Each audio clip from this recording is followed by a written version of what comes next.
तो भैया इतने बड़े दिल वाले थे, भैया ने बोला मैं आपको वहाँ की लिफ्ट दे रहा हूँ। तो इनको thanks so much for him and for his help की। फिर मैं खाना खाकर बाहर निकल ही रहा था। उसके बाद एकदम एक आधे घंटे बाद फिर हमें भैया मिले, इन्होंने हमें लिफ्ट दी और शायद इन्होंने हमारा हाथ देख लिया था। हम रोकते हुए साइड में खड़े थे हाईवे पर और हाथ देते हुए हर किसी को लिफ्ट के लिए पूछ रहे थे, पर इन्होंने हमारा हाथ देख लिया। फिर उन्होंने एकदम से रोका और हम उनको बताया कि हम वीडियोज़ वगैरह क्रिएट करते हैं। फिर वही डिस्कस हो रहा था, मैं उनको समझा रहा था नीचे खड़े होकर। फिर उन्होंने बातें समझी और फिर मैंने उनसे हैंडशेक करा। फिर मैं डायरेक्ट जाकर उनके ट्रैक्टर पर बैठ गया था।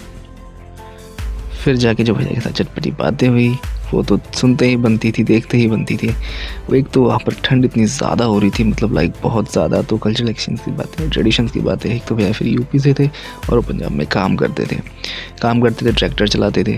तो मैंने उनको बहुत सारी बातें भी बताई कि लाइक हम सोशल मीडिया के लिए काम करते हैं, वीडियोज़ वगैरह क्रिएट करते हैं, तो कितना हार्ड एक्चुअली वर्क होता है करना, बहुत ही मुश्किल होता है। तो भैया यहाँ से उन्होंने कर दी थी स्पीड को तेज़, और बिल्कुल एक तो विंड की वजह से बिल्कुल भी सुनाई नहीं दे रहा था, इसलिए वॉइस ओवर करना पड़ रहा है। और भैया को मैंने थैंक यू बोला। भैया ने भी बहुत ही अच्छे से एडमायर किया मुझे और उन्हें बोला जितने हो सके as long as possible they provide the lift to both of us. फिर मैंने भैया से पूछा कि भैया आप कहाँ जा रहे हो। फिर भैया ने बोला कि मैं जलंधर तक जा रहा हूँ। फिर मैंने कहा क्या मुझे फगवाड़ा तक की लिफ्ट मिल सकती है क्या। तो भैया ने बोला कि मैं जलंधर तक जा रहा हूँ तो मैं आपको फगवाड़ा तक की लिफ्ट दे सकता हूँ। तो भैया से कंफर्म करने के बाद तो भैया ने बोल दिया कि फगवाड़ा तक की लिफ्ट मैं आपको दे दूँगा। तो यार अभी तक मानवता जो है ह्यूमैनिटी जो अभी तक मरी नहीं है यार, बिल्कुल भी पास नहीं हुई है।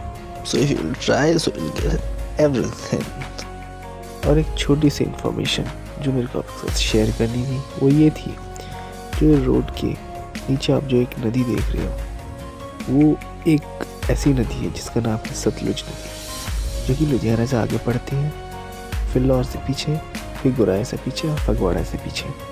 और ये जो सतलुज नदी है ये आगे जलंधर से आगे ब्यास नदी आती है। जो ब्यास नदी होती है हिमाचल प्रदेश से आती है, जो कि ब्यास कुंड से बहती हुई आती है।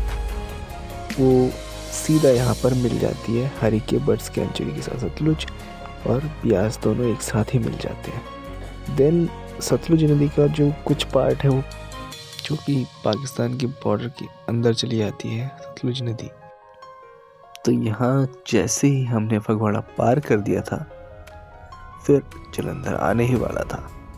तो भैया ने बोला कि मैं जलंधर तक जा रहा हूँ। तो मैं कहा कि मुझे भी जलंधर जाना ही था। तो मैंने भैया से पूछ लिया तो क्या आप मुझे वहाँ तक की लिफ्ट दे सकते हो क्या। तो भैया इतने बड़े दिल वाले थे, भैया ने बोला मैं आपको वहाँ की लिफ्ट दे रहा हूँ। तो इनको thanks so much for him and for his help की। अब हम जलंधर पहुँचने ही वाले थे। तो भैया जहाँ से भी वीडियो देख रहे हैं तो भैया को बहुत ज़्यादा शुक्रिया अदा मैं करना चाहता हूँ। भैया बस जहाँ भी रहे खुश रहे कि उन्होंने हमारी इतनी हेल्प करी, तकरीबन 80 to 90 किलोमीटर्स उन्होंने हमारी हेल्प करी, हमें lift the. So it is indicating that still humanity is alive and it is not pass away of yet. So love you भाई, जहाँ से भी आप देख रहे हो। बस लास्ट में यही कहना चाहूँगा कि भैया जैसे लोग अगर मिलते हैं या फिर कोई भाई जैसा आदत वाला लोग अगर कोई मिलता है, सो इसका फलस्वरूप यही निकलता है, इसका कंक्लूजन सिर्फ और सिर्फ यही निकलते हैं कि मानवता ह्यूमैनिटी अभी भी जिंदा है, मरी नहीं है। सो अगर आप अच्छा करोगे तो आपके साथ अच्छा ही होगा।